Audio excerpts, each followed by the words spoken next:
नमस्कार बच्चों, गणित की कक्षा में आपका फिर से स्वागत है। आज हम प्रश्नावली 4.4 कक्षा 7वीं को हल करने वाले हैं। आइए देखें इस प्रश्नावली के प्रश्न को। एक्सरसाइज 4.4 प्रश्न संख्या 2 का भी भाग। किसी समद्विबाहु त्रिभुज में आधार कोण बराबर होते हैं। शीर्ष कोण 40 अंश है।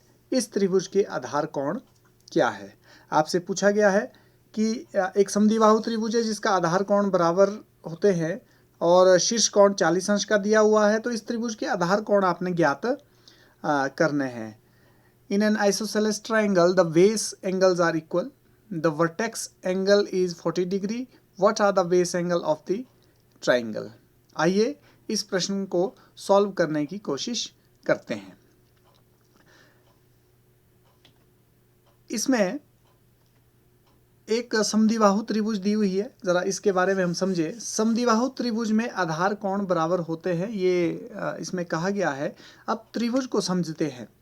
एक समद्विबाहु त्रिभुज वो त्रिभुज होती है जिसकी दो भुजाएं बराबर होती है। मान लो ये एक समद्विबाहु त्रिभुज ABC है और इस समद्विबाहु त्रिभुज की दो भुजाएं बराबर है।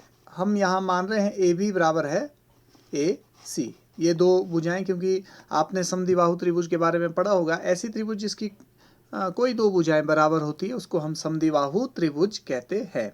और समद्विबाहु त्रिभुज में इन बराबर भुजाओं के सामने जो कोण बने होते हैं वो भी आपस में बराबर होते हैं। तो हम कह सकते हैं समद्विबाहु त्रिभुज में आधार कोण बराबर होते हैं। अब इस प्रश्न में शीर्ष कोण 40 अंश है। मान लिया A शीर्ष है और ये इसका 40 डिग्री कोण है। BC इसका आधार है और B और C जो कोण है वो X और X हम मान रहे हैं, क्योंकि हमने देखा समद्विबाहु त्रिभुज में आधार कोण बराबर होते हैं। तो हमारे पास एक त्रिभुज है जिसका एक कोण 40 डिग्री है और B और C कोण X और X के बराबर है। इन X वैल्यूज का वैल्यू निकालनी है X की। आइए तो इसको हल करते हैं। ये त्रिभुज है, 40 डिग्री कोण X और X, अज्ञात कोण X है, इसको हमने ज्ञात करना है। तो माना प्रत्येक आधार कोण का माप बराबर है X। हम ये मान रहे हैं जो ये आधार कोण है, आधार पर जो कोण बने हुए हैं X और X, ये X हम इनकी वैल्यू मान रहे हैं। समद्विबाहु त्रिभुज का शीर्ष कोण ये दिया हुआ है, प्रश्न में दिया गया है कि समद्विबाहु त्रिभुज का शीर्ष कोण 40 अंश है।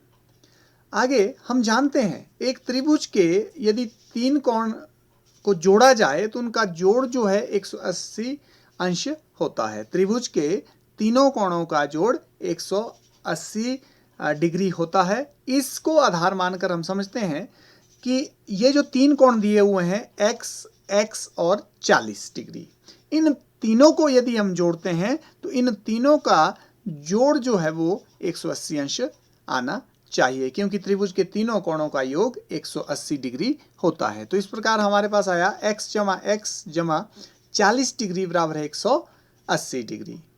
आगे अब ये एक समीकरण बन गया है, इसको हल कर रहे हैं। x और x, x एक तरह के पद हैं तो x और x 2x जमा 40 बराबर है 180 अंश। आगे इस समीकरण को हल करने के लिए मैं इसको स्थानांतरित कर रहा हूँ। 40 अंश को हम पक्ष परिवर्तन करेंगे तो ये हमारे पास आएगा 2x बराबर है 180 डिग्री माइनस 40 डिग्री। अब यहाँ माइनस क्यों आया? क्योंकि 40 अंश का हमने पक्ष परिवर्तन किया। पिछले प्रश्न में भी आप इन चीज़ों को समझ चुके हैं। तो 2x बराबर है 180 माइनस 40 अंश। तो 2x बराबर है 180 में 40 गए 140 अंश हमारे पास बचा। तो हमारे पास समीकरण है 2x बराबर 140। अब आप देख रहे होंगे x के साथ 2 गुना हो रहा है, तो इसलिए समीकरण के नियमों के मुताबिक ये 140 बटा 2 दूसरे पक्ष में जाकर ये बटा 2 हो जाएगा।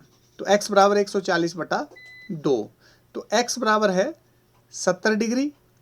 तो इस प्रकार समद्विबाहु त्रिभुज का प्रत्येक आधार कोण की माप जो है 70 अंश निकलती है। ये हमने ज्ञात किया।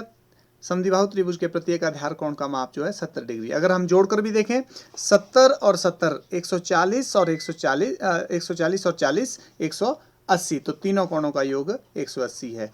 तो इस प्रकार इन प्रश्नों को आप हल कर सकते हैं। वीडियो देखने के लिए आप सभी का बहुत बहुत धन्यवाद।